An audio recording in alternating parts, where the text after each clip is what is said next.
Susmita's audio multiverse presents Bibhutibhushan বন্দ্যোপাধ্যায়ের পুরনো কথা। বাল্যে সর্বদাই দেখতুম বাবার সঙ্গে ঠাকুমার ঝগড়া বিবাদ চলেছে। এর কারণ কিছু বুঝতুম না। আমার বয়স তখন 7 বছর। ঠাকুমা যে বাবার মা এটা অনেক দিনেই বুঝেছিল, কিন্তু মা ছেলেকে অমনি করে যে দিন নেই রাত নেই বকে তার কোনো নজির আমার নিজের মায়ের সঙ্গে আমার সম্বন্ধে খুঁজে পাইনি। বুড়ো মানুষের যে এমনি করে তাও তো নয়, কারণ আমার দিদিমা ছিলেন ঠাকুমার চেয়েও বেশি বয়সের। দিদিমার মাথার চুল পেকেছিল, ঠাকুমার মাথার চুল তখনও অনেক কাঁচা। কিন্তু কই, দিদিমা তো আমায় খুব ভালোবাসতেন, কাউকে তো কখনো বকতে শুনিনি তার মুখে। তবে কেন ঠাকুমা এরকম করেন আমার বাবাকে মাঝে মাঝে একা ভেবেছি, কিন্তু 7 বছরের ছেলে ভেবে কিছু ঠিক করতে পারতুম না, বা বেশিক্ষণ এসব কথা আমার মনে দাঁড়াতও না। দিদিমার কাছে আমি অনেক সময় থাকতুম। তার বাড়ি আমাদের গ্রাম থেকে নৌকোয় যেতে হয়, অনেকখানি সময় লাগতো সেখানে পৌঁছতে। সকালে খেয়ে বার হলে সেখানে পৌঁছবার আগে রোদ রাঙা হয়ে আসত। বাদুড়ের দল ডানা ঝটপট করে আকাশ দিয়ে উড়ে বাসায় যেত। নদীর জলে নৌকার ধারে ভুস ভুস করে শুশুকেরা ডিগবাজি খেয়ে ডুব দিত। এসব অনেক ছেলেবেলাকার কথা। তখন আমরা থাকতাম আমাদের দেশের বাড়িতে। সেখান থেকে অনেক দিন আমরা চলে এসেছিল, আর কখনো যাইনি। দেশে এখন আর আমাদের বাড়িঘর নেই। ম্যালেরিয়ায় জনহীন স্ত্রীহীন হয়ে গিয়েছে শুনেছি। বহুদিন কলকাতার বাসিন্দা, এখন সেসব জায়গায় যেতে ভয় করে। বিশেষ করে এখন যখন বয়স হয়েছে, সাবধানে থাকাই ভালো। দেশের বাড়ির সঙ্গে মায়ের স্মৃতি জড়ানো। যখনই দেশের বাড়ির ডালিম গাছটা, তার পাশে লম্বা পেঁপে গাছটা, তার পাশে পুরনো পাতকু ও গোয়ালঘরটার ছবি মনে আসে, সঙ্গে সঙ্গে অমনি মনে আসে আমার মায়ের খুব অস্পষ্ট একটি ছবি। ওদের সঙ্গে মা যেন জড়ানো আছেন। কি ভালোই বাসতুম মাকে। জীবনে অত ভালো কাউকে বাসিনি, ভাসতেও পারবো না। মায়ের সম্বন্ধে আমার অতি শৈশবকালের যে ছবিটি জাগে, তাতেও দেখি ঠাকুমা মাকে অনেক কষ্ট দিতেন। মাকে শক্ত কথা বলতেন অকারণে। ছেলে মানুষ হলেও আমি তা বুঝতুম। বুদ্ধি দিয়ে না বুঝলেও শিশুর ইনস্টিংক্ট দিয়ে বুঝতুম। তার একটা মস্ত কারণ মার প্রতি ছিল আমার গভীর দরদ ও সহানুভূতি। একই রক্ত আমার গায়ে, আমার চেয়ে মায়ের দুঃখ বুঝবে কে? একদিনের কথা, আমার মনে হয় অস্পষ্ট একখানা ছবির মতো। আমাদের বাড়ির সদর দরজার সামনে কিছু দূরে আর একজন কাদের বাড়ি ছিল। একটা খুব বড় ঝাঁকড়া লিচু গাছ ছিল তাদের বাড়ির বাইরের উঠোনে।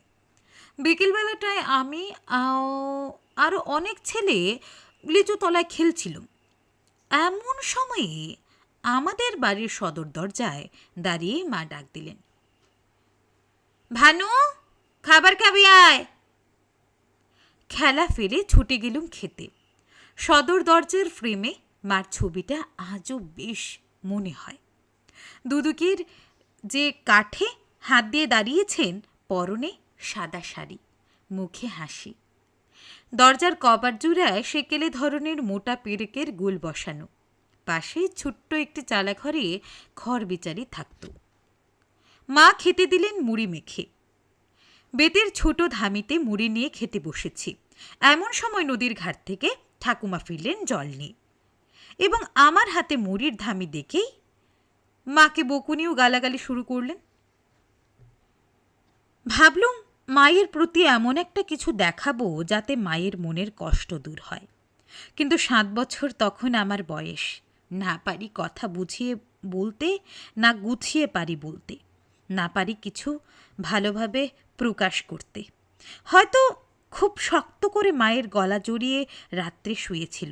এছাড়া সহানুভূতি দেখানোর জন্য অন্য কোনো উপায় আমার জানা ছিল না সে বয়সে। মধ্যে কিছুদিনের কথা আমার তত মনে পড়ে না। আমার যখন মায়ের কথা মনে পড়ে তখন মার খুব অসুখ। কী অসুখ জানতুম না তখন। নিজের একটা ঘরে মা থাকতেন, আমাকে মার কাছে যেতে সবাই বারণ করে দিয়েছিল, কিন্তু আমাকে ধরে রাখা সোজা কথা নয়। ফাঁক পেলেই আমি মার ঘরে ঢুকতুম। খানিকক্ষণ ধরে মার সঙ্গে কী সব কথা কইতুম। তারপর সন্ধান পেয়ে ওরা এসে ধরে নিয়ে যেত। ঠাকুমার কাছে বকুনি খেতে হতো ও ঘরে যাওয়ার জন্য। এরকম চলল 2-10 দিন নয়, অনেক অনেক দিন। কতদিন তা আমার জানবার বয়স হয়নি। মোটের উপরে অনেক দিন। এখন মনে হয় 7-8 মাসের কম নয়। একদিন শুনলুম মায়ের অসুখ নিয়ে বাবার সঙ্গে ঠাকুমার ঝগড়া হচ্ছে। ঠাকুমা বলছেন, আর ওর পিছনে পয়সা খরচ করে কি হবে? আমার ছেলে মেয়েগুলো কি পথে দাঁড়াবে? সংসারের টাকা দিয়ে দামি দামি ওষুধ এলো কতই এই কম আসে। তাতে কিছু যখন হলো নে, তখন আর আমি বেশি টাকা খরচ করতে দেব না। বাবা বলছেন, তা বলে একটা মানুষ বিনা চিকিৎসায় মরবে তোমার চোখের সামনে? ঠাকুমা বললেন, চিকিৎসা কম হয়নি কিছু, এখনও তো চিকিৎসার ত্রুটি নেই, কিন্তু আর আমি তোমায় টাকা দেবো না। যে বাঁচবে না তার পেছনে আর কেন টাকা খরচ? সেদিন বুঝলুম মার অসুখ খুবই গুরুতর। মন খুব খারাপ হয়ে গেল। সমস্ত বাড়ির মধ্যে আমার মন টানে কেবল মায়ের ঘরে। যখন মন খারাপ হয় মার কাছে গেলে সব দুঃখ চলে যায়, কিন্তু সেখানে যখন তখন যাবার জো নেই, লুকিয়ে যেতে হবে, নইলে ঠাকুমাকে পিসিমা বলে দেবেন। ছোট পিসিমা আমায় কুলে করে পুকুর ধারে নিয়ে চলে যাবে। ওদের সঙ্গে আমি তো জুড়ে পারি নে। পুকুর ধারে বড় চাপা ফুলের গাছ আছে, তার তলায় ছোট পিসিমা আমায় নিয়ে গিয়ে বলতো, ওরকম যেও না যখন তখন এ ঘরে, ও ঘরে যেতে নেই, এখানে বসো। মা ভিন্ন সংসারটা আমার কাছে ফাঁকা। মা ছাড়া আর কিছু বুঝি না, আর কাউকে ভালো লাগে না, কেবল দিদিমা ছাড়া। দিদিমা নিতান্ত গরিব, আমার মা তার একমাত্র মেয়ে। মাঝে মাঝে তিনি যখন এসে আমাদের বাড়ি থাকতেন, রান্নাঘরের কাজকর্ম নিয়ে তাকে ব্যস্ত থাকতে হতো সদা সর্বদা। তিনি যেন এসে হতেন আমাদের বাড়ির রাঁধুনি। মায়ের অসুখের সময় তিনি এসেছিলেন এবং রোগীর সেবা করবার জন্যে তিনি ছাড়া আর লোক ছিল না। মায়ের খাওয়ার আলাদা একখানা থালা, গেলাস ও বাটি ছিল। দিদিমা থালা বাটি রান্নাঘরের দাওয়ায় পেতে দাঁড়িয়ে থাকতেন মায়ের ভাতের জন্যে। মায়ের ঘরে থাকতেন বলেই বোধহয় ইদানিং তাকেও আমাদের ঘরে দূরে উঠতে দেওয়া হতো না। মায়ের ঘরে দিদিমা যা কিছু করবার সব করতেন, এজন্য তাকে কেউ ছুতো না। তিনি ভাত খেতেন রান্নাঘরের দাওয়ায় বসে, নয়তো উঠোনের পেয়ারা তলায় বসে। তিনি থাকতেন এ বাড়িতে চোর হয়ে। মায়ের অসুখের কি ওষুধপত্র নিয়ে কথা বলতে যেতে ঠাকুমার কাছে তাকে কতবার বকুনি খেতে হয়েছে। ঠাকুমা বলতেন, অত যদি দরদ মেয়ের উপর, নিজের বাড়িতে গিয়ে নিয়ে চিকিৎসাপত্র করাও গে। জামাইকে তো দিনরাত জপাচ্ছ, হুগলি থেকে ডাক্তার আনতে পয়সা দেবে কে? তোমার কি একটা মোটে মেয়ে, সস্তায় জেরে ফেলে দিয়েছ। আমার এখনও আইবুড়ো মেয়ে ঘরে। তোমার মেয়ের জন্য তো তাকে আমি জলে ভাসিয়ে দিতে পারি না। যে কটা টাকা আছে তা এখন তুলে রেখে দিতে হবে, ওর ঘর বর দেখে দিতে। এতে তোমার মেয়ের ভাগ্যে বাপু যা থাকে।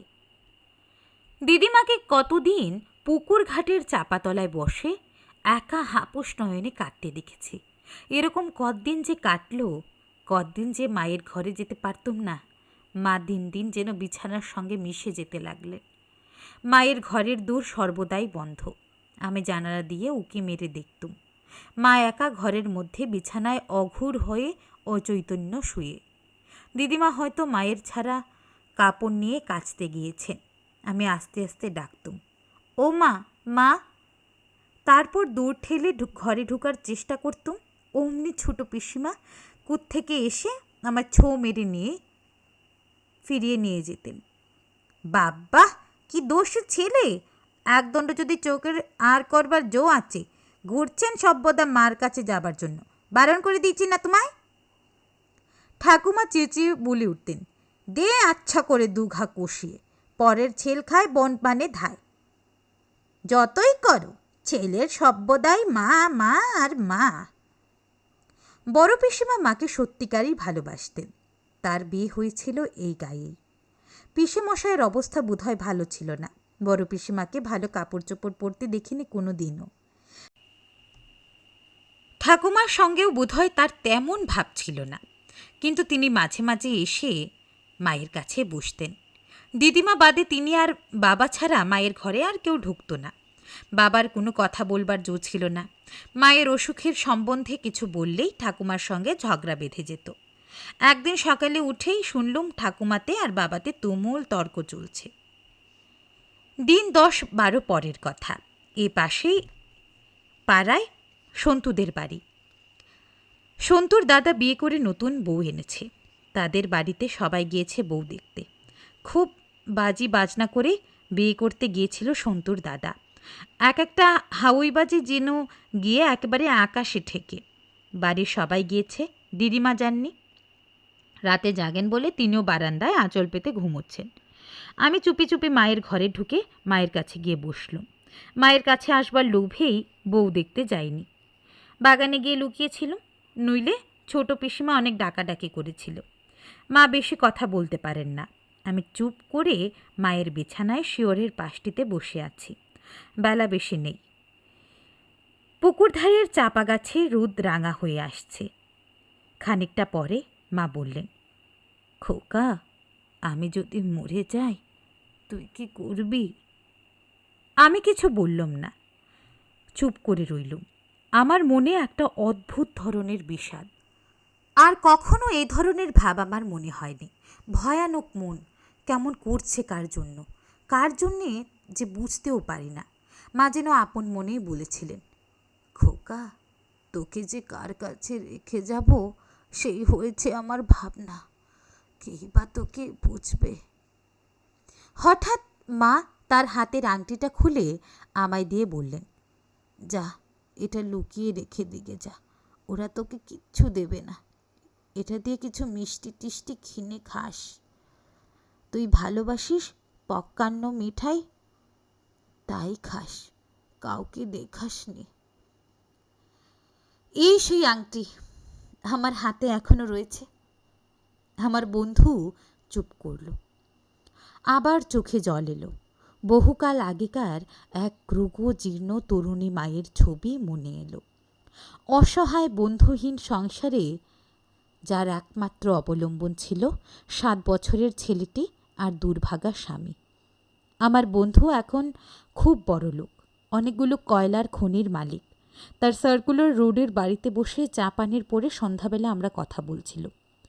তারপরে সে উপরের গল্পটা বললে। খানিকটা চুপ করে থেকে আমি বললুম, তারপর কি হলো? রাত্রে কি হয়েছিল আর জানি না। ওরা এসে পড়বার পরই আমি ঘর থেকে পালিয়ে গিয়েছিলাম। তারপর ঘুমিয়ে পড়ি। ভোরে উঠে মাকে আর দেখিনি। আমার ছেলেবেলাকার মা রাত্রের মধ্যে অদৃশ্য হয়ে গেলেন। এইরকম সন্ধ্যায় আবার সেই কতকাল আগের কথা, সেই সন্ধ্যাটি আমার মনে আসে।